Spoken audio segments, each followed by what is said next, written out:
Hello, everyone, and welcome to the Cope Life Podcast interview series. I'm so excited to be here. I thank all of you for being here. I appreciate you. We got a very special episode today with my main man, Antoine. You guys, when you hear your story, you're going to be blown away by it.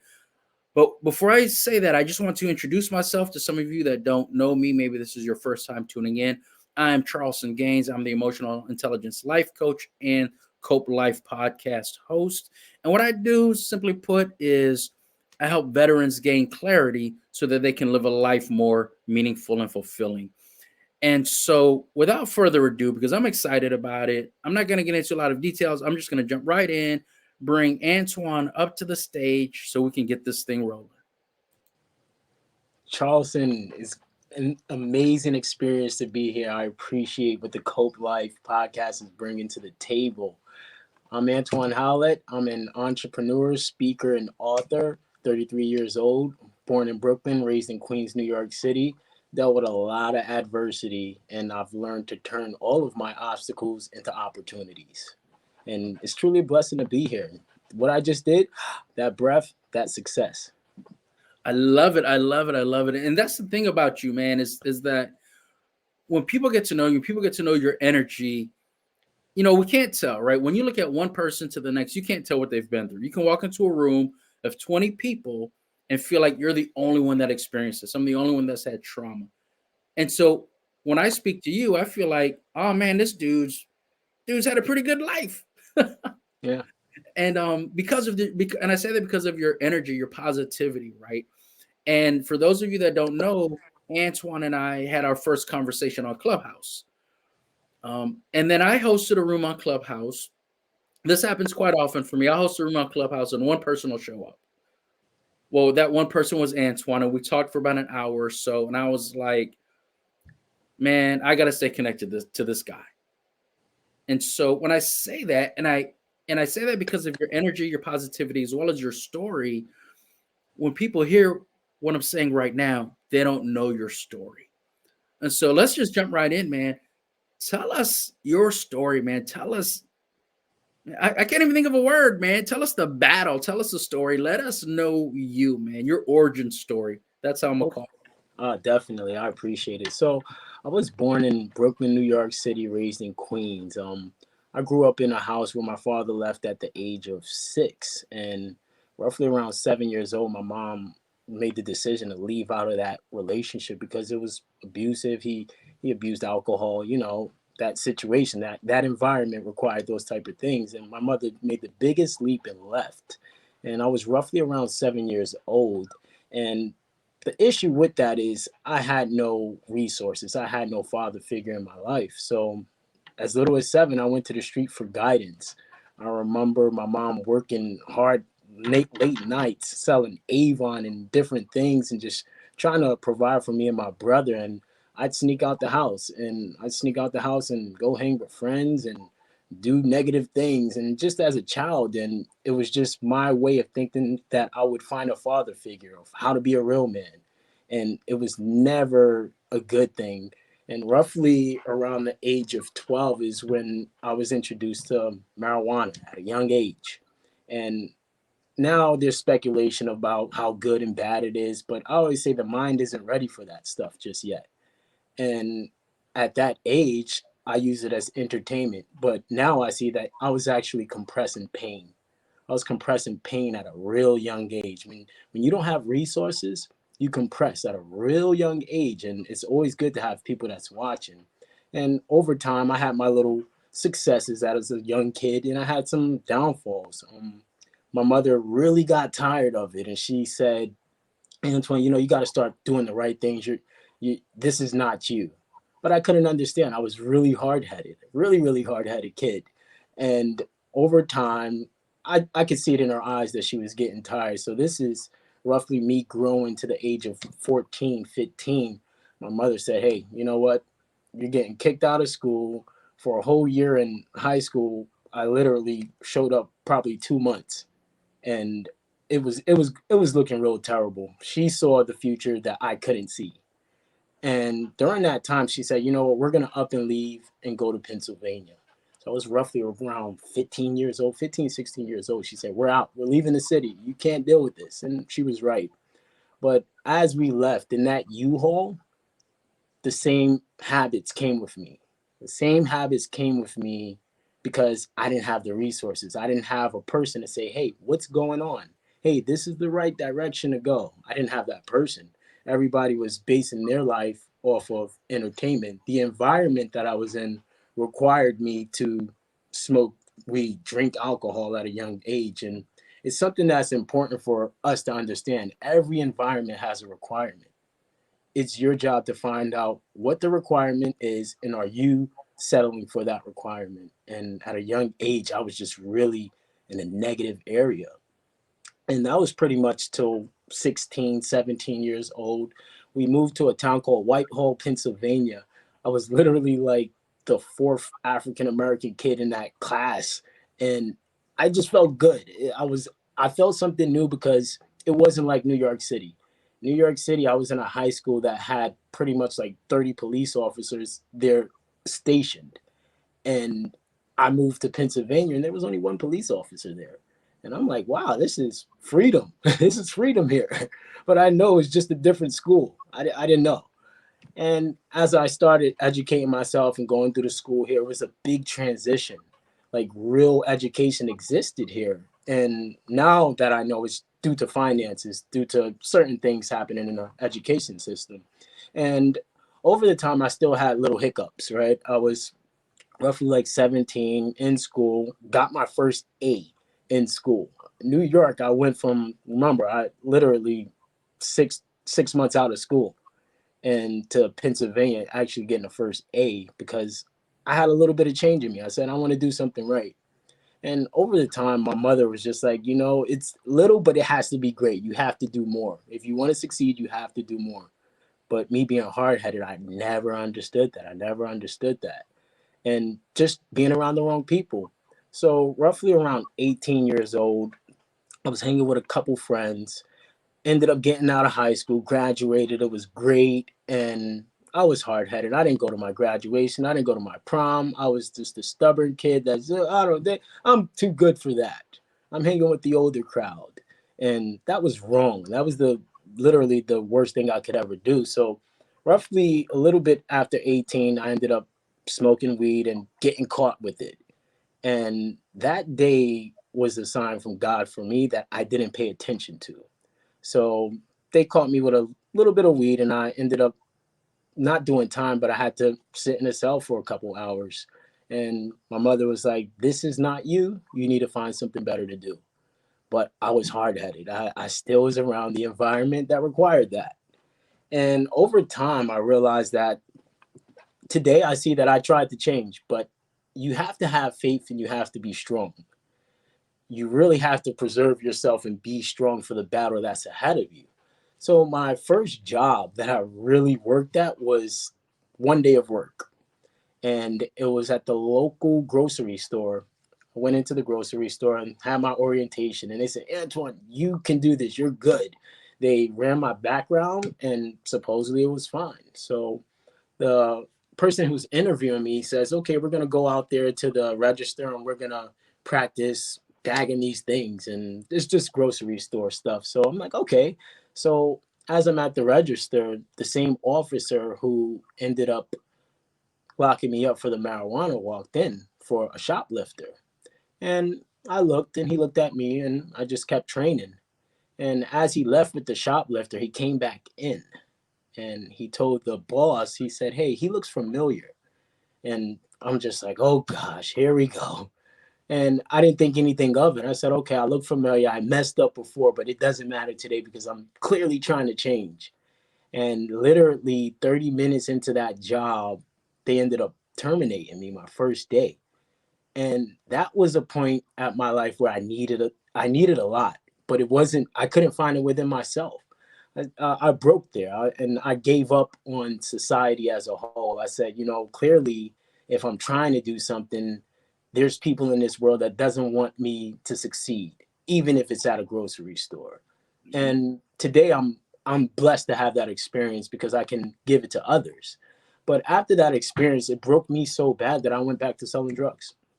Literally went back to doing that. I had some jobs here and there, working in warehouses, but the primary thing that I would do was just sell weed to local people. And it wasn't good at all.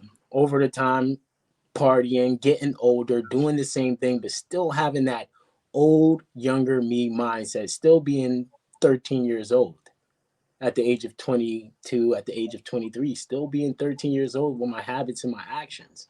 And I realized that I was getting tired of it. So I said, you know what? We're going to have to try a better job. We're going to have to do something different. And that was roughly around 23. I ended up working in a warehouse, started selecting cases, picking up big cases, throwing them on pallets, riding forklifts.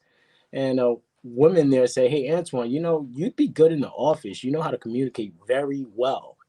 So I decided, I said, hey, let me try to take this. And I was dibbling and dabbling, still in the negative stuff, but it was like 50-50. You can't be 1 foot in and 1 foot out. It will never work. And that time, me being the drinker, being the smoker, I said, hey, it's Friday night. We're going to go out. We're going to have some drinks. And it was my mother's birthday. Her birthday was the next day. The eve of her birthday, I went out, had some drinks, smoked with some friends, and ended up getting to a fight, right? Real big fight over some issues, communication issues between other friends. And one thing led to another, and a friend ended up being stabbed. Now, me being there, I was there. I'm Antoine, I'm always there. And one person got stabbed, and they charged me with conspiracy to aggravated assault. But what really happened there, what I realized is I don't blame anyone but myself, because when you build a house, everybody's building it together. The workers are building it together. 500 or 200 workers build one house and they do it great.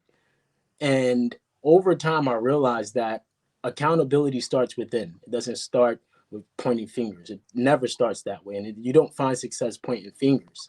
So, me being young and lost, police take me in, and I say, hey, this must be like TV. I'll take a lie detector test. I'm fine. I didn't do anything. I'm fine. No, it doesn't work that way. Conspiracy works that if you're there, you're there. It doesn't matter. And I had to learn that the hard way. I sat in Lehigh County prison for 7 to 8 months before I saw the judge. And during that time, that was actually a liberating time for me, because my first 3 months in there, I said, you know, I could go back out. I still had the old mindset. I said, I'd go back out and go party and chill. And I just want to get out of here. I don't like this place. And literally 4 months into it, I said, you know what? Let me see what the Bible can bring to me. Picked up a Bible, read it the first time. I'll be honest, Charleston, I did not understand anything. I was lost. I was lost. I'm looking at these words and I was just so lost. But the second time I read it, I said, okay, these are stories. And it seems like these are stories about regular people. And the third time I read it, I started comparing the stories to myself. And that's where the breakthrough happened, where I realized that I was just a normal person in the wrong direction. I could get out of it no matter what society says. I can get out of this situation. It doesn't matter. And I sat there 8 months. The judge, I remember the day of sentencing, I walked in to the courthouse and my mother was there, my father was there. And mind you, my father really is not in my life as much as a father is. And he showed up, I'm pretty sure he was drunk. And the judge said, hey, I haven't seen a person's parents here in a long time. And me, I looked at my mom and I'm just like, I'm so ashamed. So the judge said, you know what? We're going to get you out of here. You're sentenced 8 months. You'll have parole. You know, I had parole for about 3 years and they let me off early 2 years. But the exit of jail is what really did it to me. As soon as I left prison, I remember like yesterday, I got home and I turned on YouTube and I saw this guy, this white man named Jim Rohn. And I said, man, this guy looks funny. Let me hear what he's saying. And he said, success is not something you pursue, it's something you become, it's something you attract. And I wrote it on the wall. And I started looking at that every day. And I'm like, what does he mean by this? And I wrote down, I said, what is success to me? And I wrote money, cars, houses, clothing. And then I said, what is real success? Life, existence. And then I realized that what he was saying, those are the things that I'm chasing. Why am I chasing that? That's not success. It's going to keep running. The Bible even said that if those who chase money, money takes wings. So there's a deep connection there. And I said, I'm going to have to follow something that he's saying. I'm going to have to look into personal development a little bit more. So over the years, I decided to look into personal development. I had times that I wanted to break, right? I remember filling out 101 job applications before I got the warehouse job that I recently left. And there was times where I'd apply to a chicken coop farm where I'd be the guy processing the chickens. It didn't matter. I just wanted to work. I just didn't want to go back to the streets. I didn't want to go back to selling drugs, and I definitely didn't want to go back to prison because the people I met in there, they didn't belong there. Some did belong there, but some of them really were different. And I said, I have to do everything. If I can't get a job, I have to find within how to bring myself into a better position. And one job called me. It was Wakefern ShopRite Warehouse. They said, "Hey, we're looking for people to work here. We'll pay you $11 an hour." And I took it. I said, "How Yes. much overtime do you offer?" They said, "We have a lot of overtime, and some weeks it's unlimited." And how I looked at it, I said, "Okay, if they're paying me $11 an hour and I can bring in $1,000 a week, that's the only thing that matters. I don't care if I gotta bust my butt for it." So my wife now, Jenny, we were dating back then, and I asked her, I said, "Hey, babe, I'm really trying to focus on this, and I really don't want to go back to this place." And she's always been the person that said, "Hey, focus. You can do this. You can change."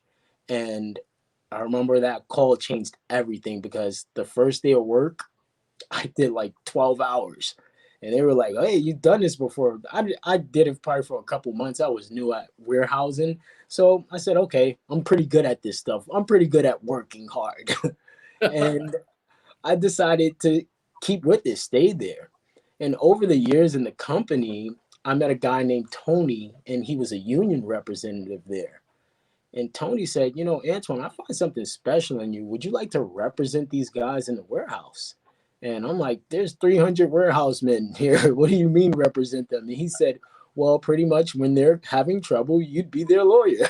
And I'm like, "Well, that's ironic."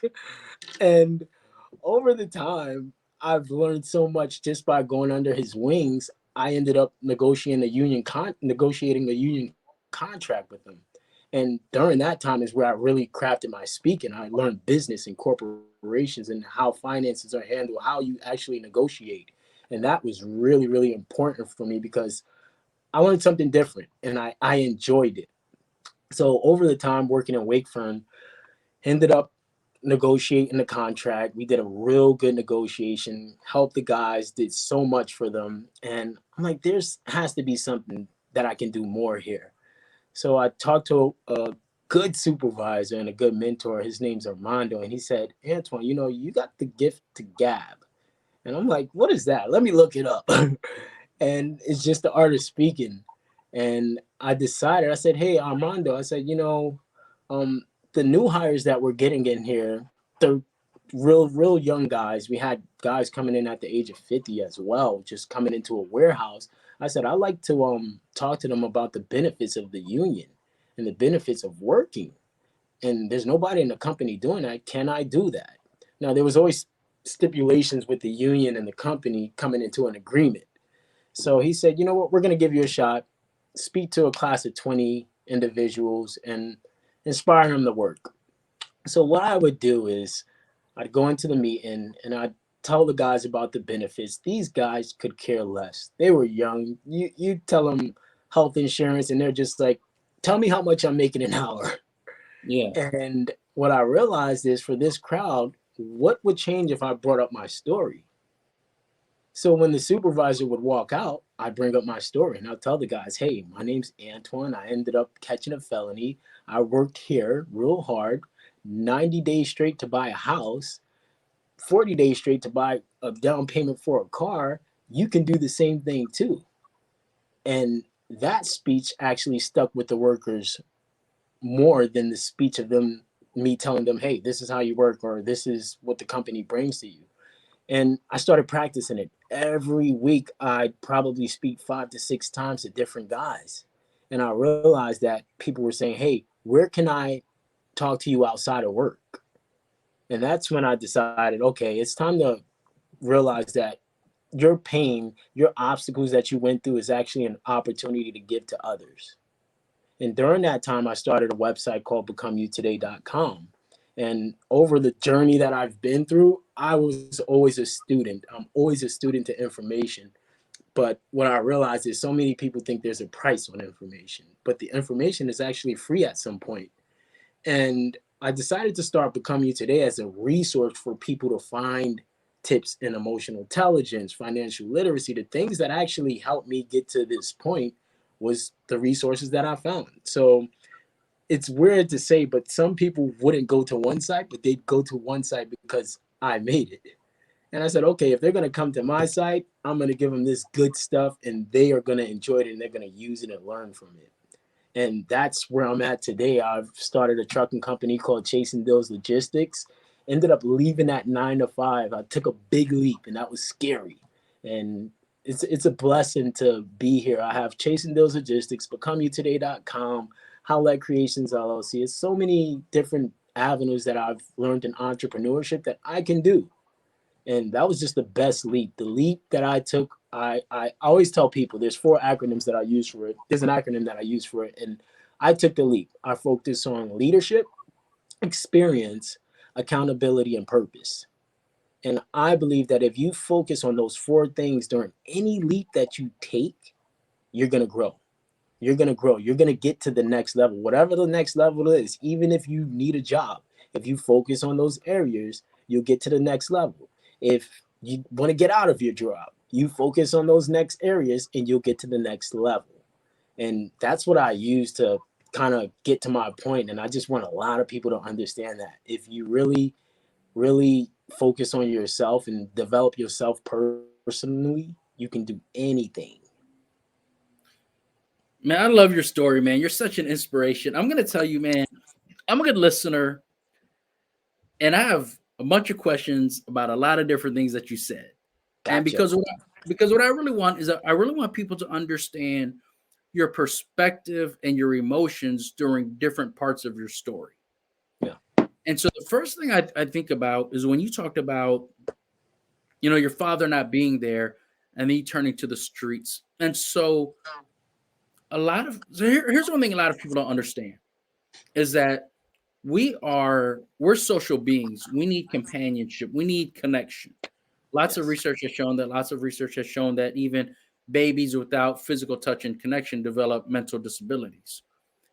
And so when I hear that you were missing your father and went to the streets looking for a father figure, that's what you're supposed to do. That's what we do. We look for that connection. What I want to know is, did you find someone or something that, from your perspective, was a father figure? Well, my issue was I didn't even know what a father figure was. Right. Yes. So I had a best friend named Derek, right? And he was the only friend that I had whose dad was around. How old were you And at that time? I was around 13, 12 years old. And he was the only friend that I had that whose dad was around. And I looked at that relationship and I'm like, wow, that's incredible. It was to the point where I'd lie to him and tell him like, yeah, my dad's around just so I could feel better, but it never worked. And the worst part about it was I didn't know how to find one person. I took things from every single person and said, that's how you become a man. But every single person that I took that from, they were feeding me negative energy. They were feeding me negative things. A man doesn't sell drugs. A man doesn't try to rob people. A man doesn't do that. And that environment required that. So I picked it up from a negative environment. So when you're between 12 and 14 years old, you don't have a father available, but you're leaning on friends, learning things from different people. What would you say your perspective of yourself was? Like, can you think, it's almost like we call it metacognition, right? Thoughts about your thoughts. What did you think at that age about your value as a person? I definitely didn't see any value in myself. I remember a story that my mom tells me. At the age of 5, her and my father was in a car. They drove up to a bank, and I was in the back seat. And she said that there was a guy in a Mercedes Benz. He rolled his windows down and went into the bank. And she said, at the age of 5, I looked to the right and I said, hey, somebody can steal that. Now, when you have that mindset as a 5-year old, it's not good at all. So by the age of 12, I had no belief in myself. The inner belief was gone because what I was seeing in the world. I didn't know I could do anything. I even thought it was sports, music, or selling drugs. And that's where I was at between 12 to 14. I had the limitations was really, really high on myself, the self limitations as well. See, that's so important, And one thing that I talk about with emotional intelligence is how self-awareness is the foundation, right? And that's why I wrote my ebook. You can see the link, you can download it for free, leveraging self-awareness, because it's really about knowing, what you feel and why you feel that way, and then how you experience and express those emotions, and applying that to this time in your life, right? What were you feeling? Worthless. You didn't have much value. You were looking for other people to just validate that you had something of value, right? And why did you feel that way? Well, you spent a lot of time alone, Yeah. where maybe other kids could be being raised by their father, you weren't. And what happens a lot of times is you wonder why, right? One thing I need people to understand is that as a child, you're not responsible for the actions of adults. Mm, But when you're 11 and your father's not there, you think it's your fault. yeah. You think there's something wrong with me. And so then, and I say that because there's a natural progression. Where do people look at me like I have value? Where do people seem like they actually care about me? And if the answer is the streets, then that's where you're going to go. Yeah. It's simple as that.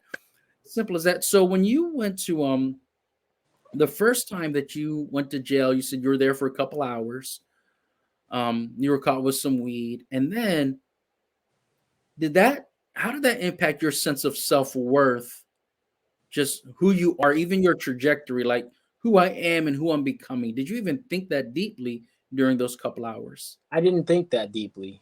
I, to be honest, I thought I said my mom is gonna get at me, and I have to keep this away from her as much as possible. I didn't think I was self centered. I didn't think about the world outside and the people that I was affecting outside. And I had a little bit of change in me at that point because I did try to do something different. I remember trying to go to the military and they said, hey, we can't bring you in because the weed charge. This was a couple of years ago. They said we can't bring you in because of that. And it was another downer for me. It was like a slap in the face. Every no was a slap in the face, but now I see today that every no is actually a blessing. But Yes. with my mindset at that time, the nose was just another way for me to bury my pain. Yeah. When you talk about those no's and then you talk about some of the decisions that you made, what I think about is sometimes we don't realize that we're doing what we need to do to survive. Yeah. And so when you're young, you don't really know what survival is. And so for you, survival in the moment was, man, my mom better not find out. Survival in the moment was, man, what I'm gonna do when I get out of here. And so, and I say that because we have a tendency to judge ourselves. And I love that you've overcome that. You're not like one thing you have not said was you were a bad person. You weren't a bad kid. You made bad mistakes, and there's a difference. And so that's one thing I love about you. When would you say you began to realize um, that maybe you needed to take more ownership of just the direction of your life? Like when did it really start to click? It really started.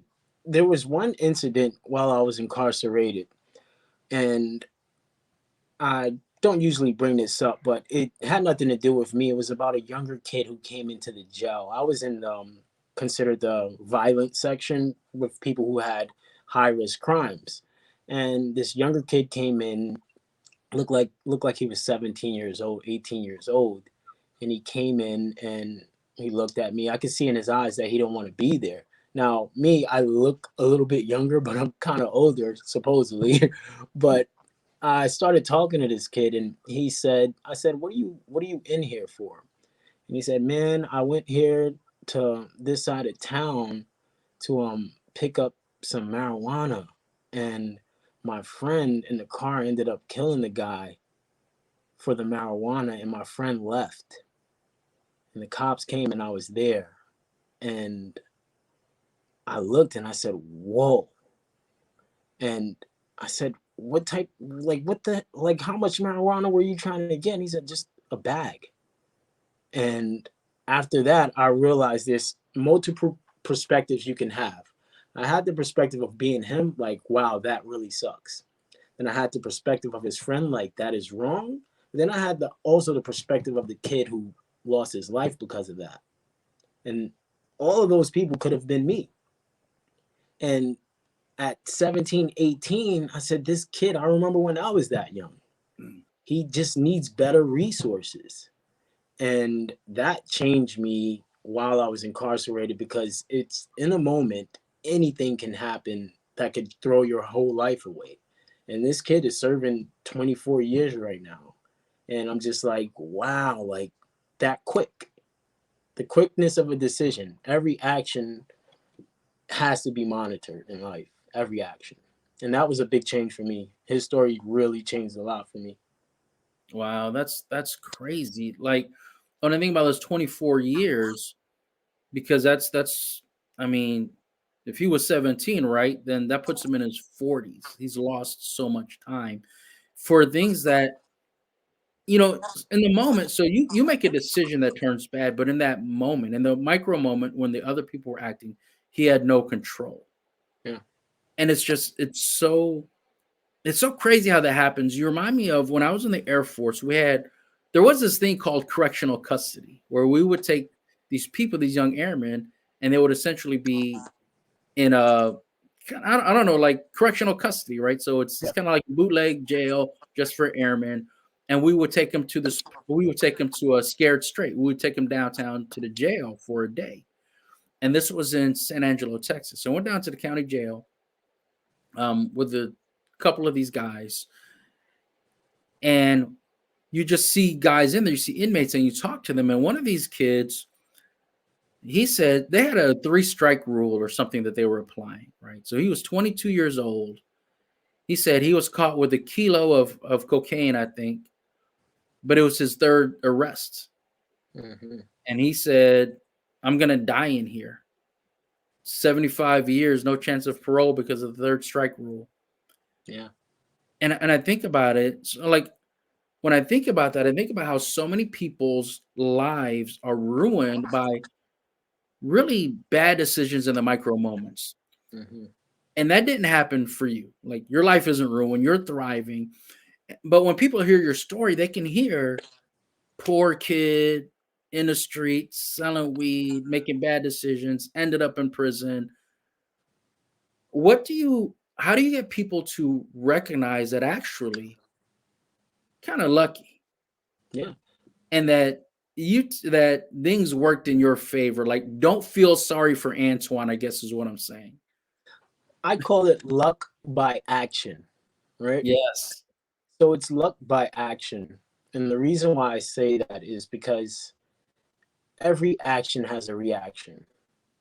And my luck by action was me deciding to press play on a YouTube video, me deciding to write the quote on the wall, me deciding to go into the success.com clubhouse room and talk to you guys, me deciding to take that. That's luck by action. Some see it as luck, but only a few who've been through certain processes in life know that it's actually action. And there's little 1% actions that I've taken over time that has helped me reach great success, where some people look at it as luck. But I could be those other kids. I could have been that. But I decided to take certain actions that my side society and culture may say, hey, that's boring. That's weird. I decided to do that. And the weird things got me to where I'm at today. Man. I love it. I love the perspective. I love the mindset, right? Because honestly, when you say that, I hear sometimes on Clubhouse where people will talk about the things that they went through. People who've attempted suicide multiple times, who have spent a lot of time in prison, things like that. And then you hear other people who have this perspective of, I wish I went through that so that I could have that story. And it's like, no, you don't wish you went through that, Yeah. you know? And so when you're talking about, I love what you're talking about mindset, right? Luck by action, because what it was for you was just, it was a constant in your mind that something needs to change. And so what I'm thinking is, as you were as you were doing things like writing the quote on the wall, going to the website, watching Jim Rohn, how did you how much did you actually believe you could change your life? Well, I'll tell you this, right? It was August, I think it was August 16th. I decided that I needed to really deep dive into personal development. And I remember my wife said, we only have $400 in the account and you got to go work another 50 plus hours next week. So I said, all right, with $400, what can I do to just develop my mindset a little bit better? And this was while I was working in a warehouse. I decided to go to an Eric Thomas event in Philadelphia. It was called the Verified event.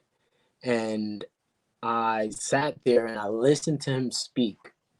And it was a moment where he said, hey, if anybody wants to ask me a question, ask me a question. And I raised my hand. I said, hey, Antoine, I gave him a bit of my story. And he cut me off. He said, you are a royal felon. And at that point, I realized that sometimes you need people to believe in you more than you believe in yourself. And once he opened my mind with that word, royal felon, I realized anything's possible. The title, the label is just a label. You determine what's after that label. And that event really changed a lot for me. It really actually helped me with the public speaking and the personal development and just to believe in myself. I love that. It's very true where you say sometimes you need someone to believe in you more than you believe in yourself, because so many of us have been through that, Yeah. across multiple areas of our lives where you just need someone to believe in you, right? And you see quotes like, if no one else will believe in you, believe in yourself. And that sounds nice and all, but sometimes you really just don't believe in yourself and you need that from someone else. And so when you're talking about the labels, I think about, are you a felon or are you someone who committed a felony? Because there's a difference. And so when you hear that word, how does that word felon, how do you process that in your mind as far as your overall identity of who you are? Well, now I look at it completely different. When I'll be honest, when I stepped out of prison and I jumped into working in the 9 to 5 realm, it was really hard. And like I told you, I went through 101 applications, and I could have broke at 10 applications. I could have broke at 50 applications, but I didn't break. And during the time of working at the 9 to 5, I tried hardest to even get out of the union position and move up to a supervisor. But they never let me get that far. And I realized that was because the limitation, the felony.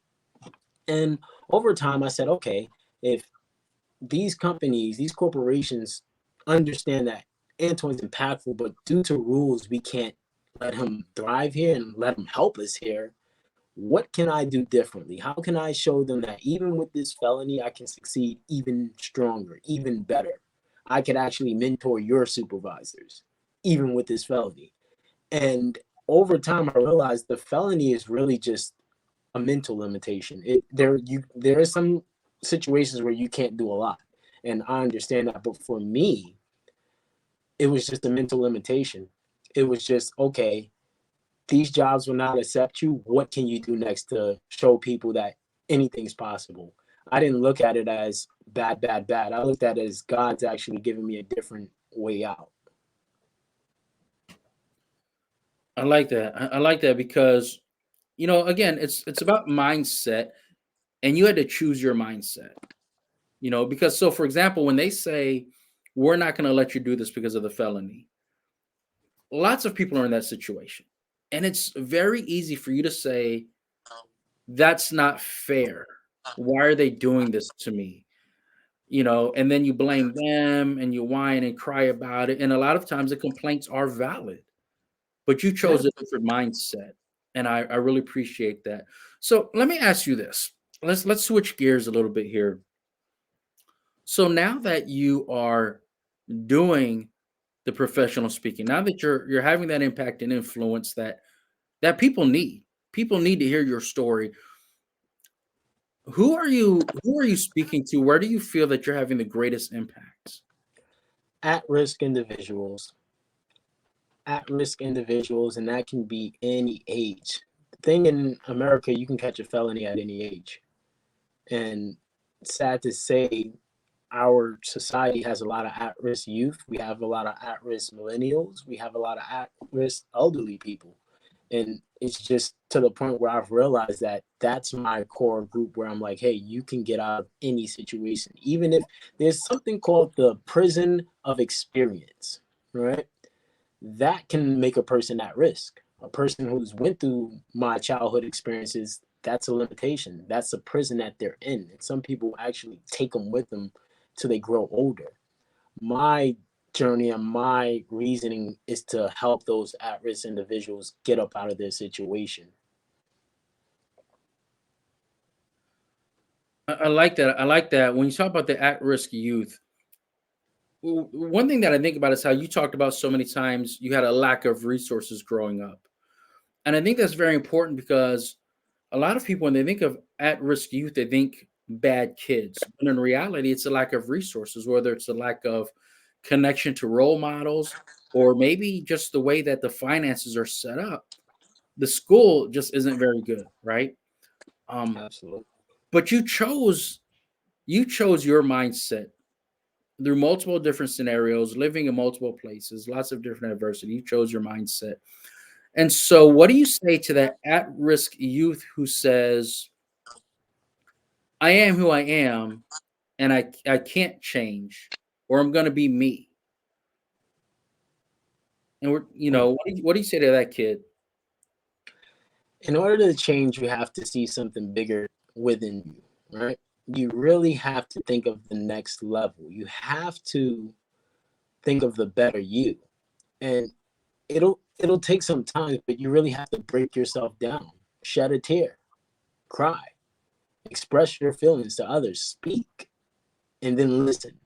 It's important that we're in a world where so many people want to talk, but no one really wants to listen. And I just really want people to listen a bit more. That at-risk youth needs to just listen a little bit differently. Listen to the right people, but listen a little bit differently. I love that, right? Just listening, because the truth is the way that we build relationships is like to be seen and to be heard. Are you Yeah, listening to me? Am I listening to you? And a lot of these kids feel like no one's listening to them, no one cares about them. But in reality, people are expressing support or people do care about them, but they're shutting it off because they don't believe in yes. themselves. Have you had have you had someone that was just I'm sure I feel like I know the answer already, right?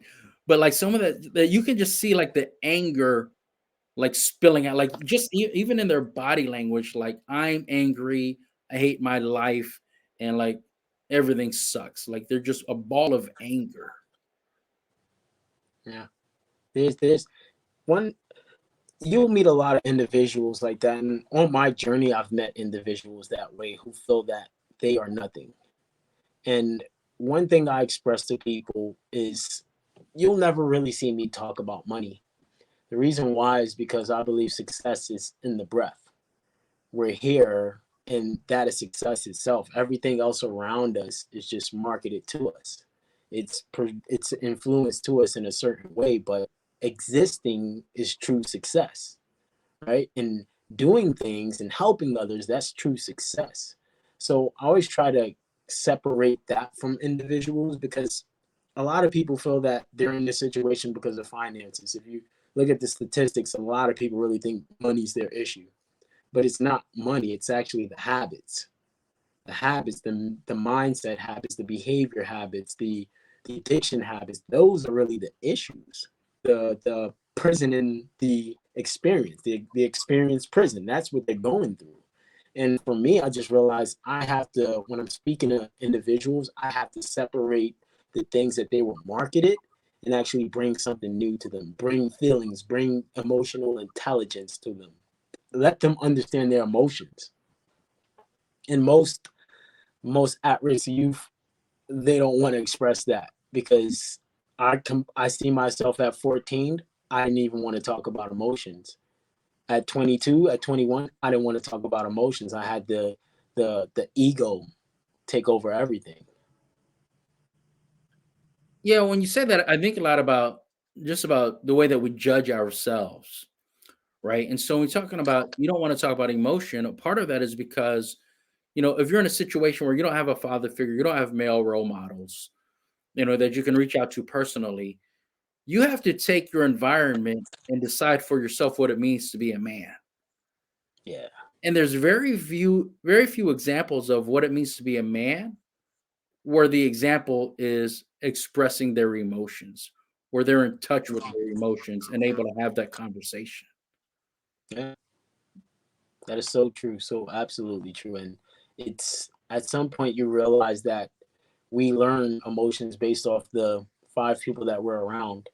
And I'm so happy that I didn't pick up on my father's emotions against my mother being abusive. I didn't pick up on those emotions. And there's it gets to a point where you understand life is you have to be careful with who you're around. You have to value yourself, but also value the circle and also monitor the circle, monitor the media that's coming into you, monitor the entertainment that you're using, monitor everything because it comes out in the way you act. Yeah, definitely. I love that because when you're talking about monitoring that, you're monitoring the inputs, but also monitor the processing and the output, And so the processing for me is how do you feel when I get this information, I get this input, do I feel angry? Do I feel like I want to be violent or do I feel threatened? And if that's the case and I understand the cause, then turn it off. Yeah.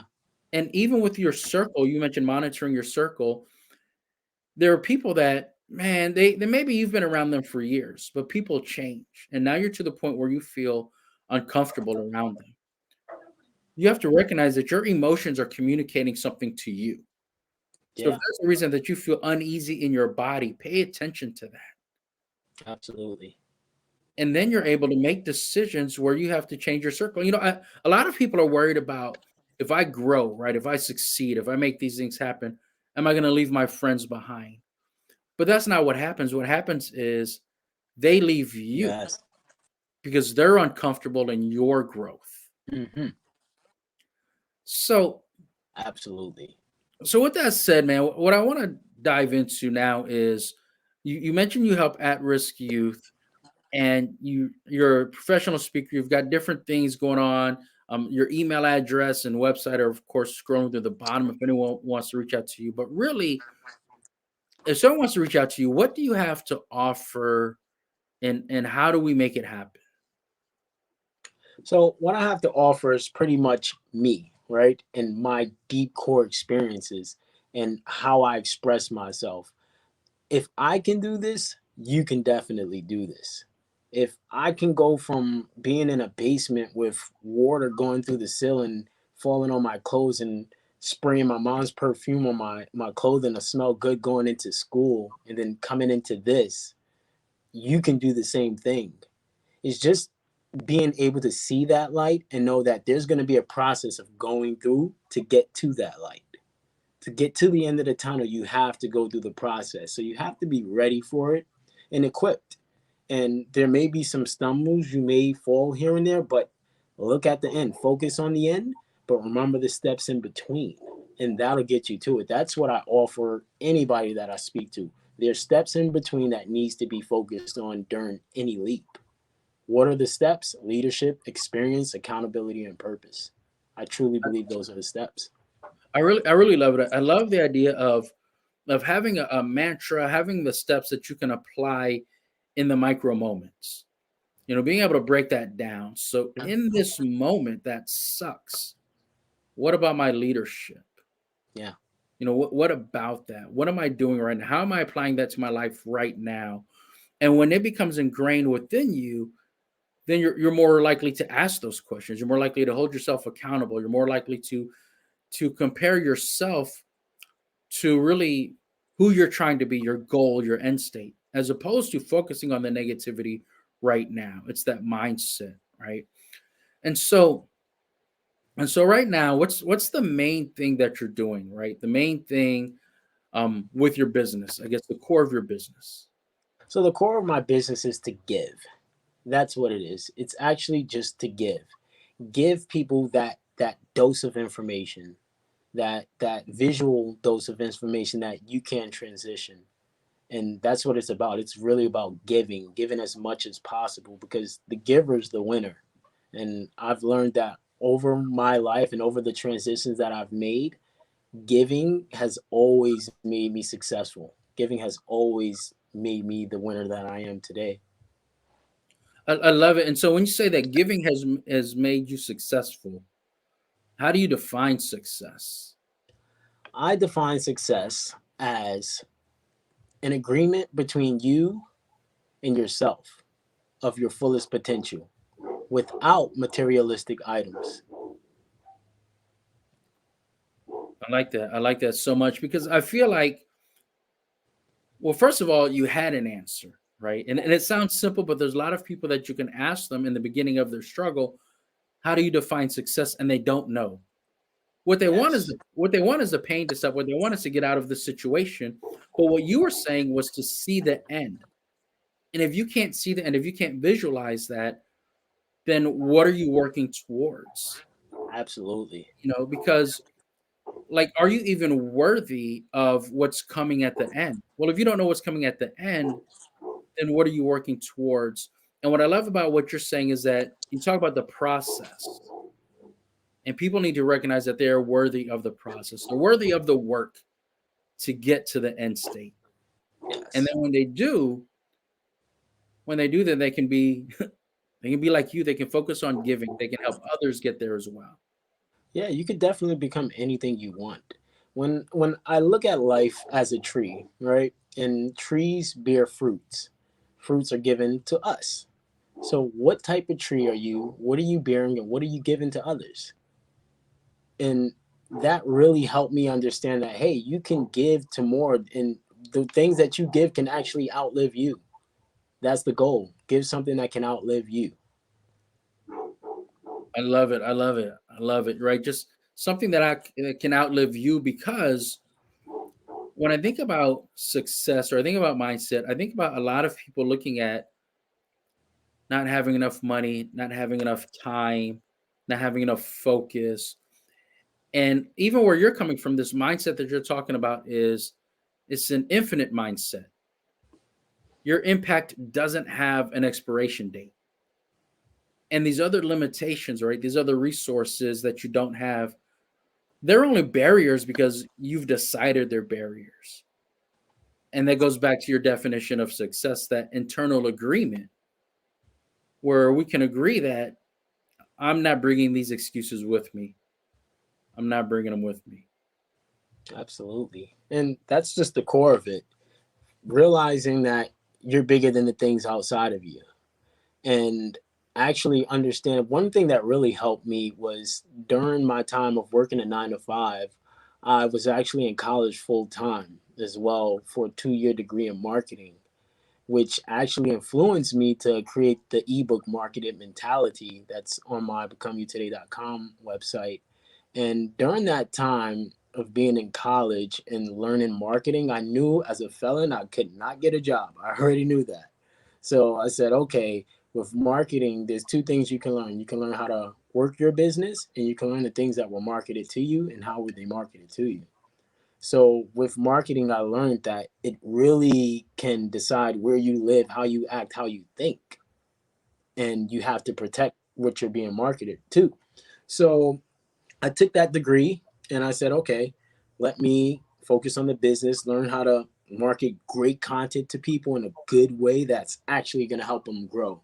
And when I wrote Marketing Mentality, it was a 9-page book, and it's some real stuff in there because as I'm writing it, I started seeing the things that were brought to me.